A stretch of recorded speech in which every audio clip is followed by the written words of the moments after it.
सभागार में उपस्थित सभी लोगों को मेरा सादर प्रणाम। बैठे बैठे अभी मैंने इस विचार पे अमल किया कि हम सब यहाँ बैठकर ये कह रहे हैं, प्लास्टिक का इस्तेमाल बंद करो, हमें प्राणियों को जीवन देने की ज़रूरत है। परंतु सच तो कुछ और ही है। इन प्लास्टिक की बोतलों को देखकर मुझे अपनी बचपन की पढ़ी हुई एक कविता याद आ गई। शिकारी आएगा, जाल बिठाएगा, दाना डालेगा, लोभ से उसमें फंसना नहीं, लोभ से उसमें फंसना नहीं। यह बोलते हुए भी वो तोता जैसे जाल में फंस गया, वैसे ही ये कहते हुए भी कि प्लास्टिक का इस्तेमाल ना करो, हम सब ने आज यह किया।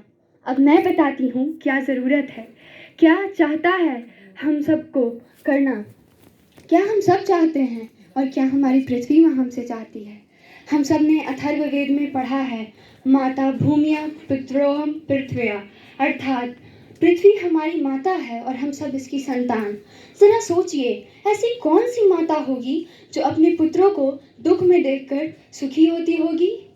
कोई माता नहीं, परंतु फिर भी जरा याद कीजिए, सारे मुल्क को गुमान था अपने अपने परमाणु पर, सारे मुल्क को गुमान था अपने अपने परमाणु पर, पूरी कायनात दिवस हो गई एक छोटे से कीटाणु पर, एक छोटे से कीटाणु पर।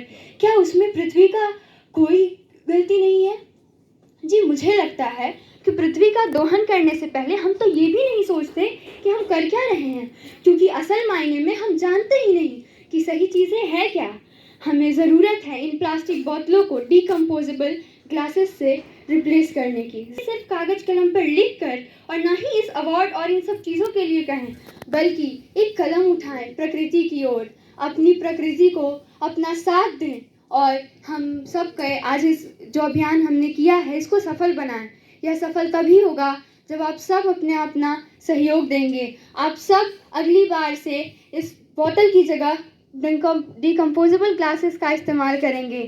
जब आप सब पृथ्वी दिवस को भूलेंगे नहीं, जब हमें पृथ्वी दिवस मनाने के लिए किसी दिन की ज़रूरत नहीं पड़ेगी, जब हमें किसी भी चीज़ को याद करने के लिए किसी खास दिवस की ज़रूरत पड़ती है, तो हम एक दिवस का निर्धारण कर देते हैं। ज़रूरत है हम सबको प्रत्येक दिन अपनी जिम्मेदारी से रूबरू होने का, ज़रूरत है एक साथ खड़े होके प्रकृति के लिए खड़े होने का।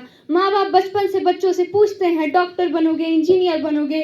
मैं सुनना चाहती हूँ हम सब में से कोई कहे, मैं प्रकृति के लिए कुछ करूँगा, मैं प्रकृति के लिए कुछ करूँगा। आइए आज हम सब मिलके ये आवाज़ उठाएं, आज हम सब मिलके ये प्रण लें कि हम सब यहाँ से जाने के बाद अपना हर एक वक्त, अपने हर एक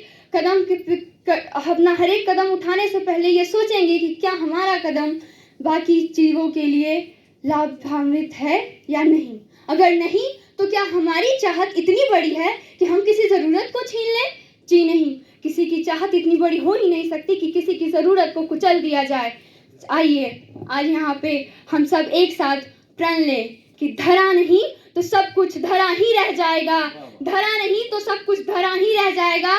हम सब आज यहाँ पर आकर अपना प्रण लेते हैं कि हम सब आने वाली हर एक पीढ़ी अपने बच्चे को ना तो सिर्फ केवल किताब, कॉपी, खेल कूद सिखाएगी, बल्कि स्कूल में एक पीरियड ऐसा भी दें जिसमें हम वन के बारे में जाने, जीवों के बारे में जाने, जहाँ हमें श्रमदान सिखाया जाए, जहाँ हमें झाड़ू उठाने में शर्म नहीं आए, जहाँ झाड़ू उठाने के लिए कभी हमें किसी नीची श्रेणी या किसी व्यक्तिगत रूप से कोई कार्य ना करना पड़े।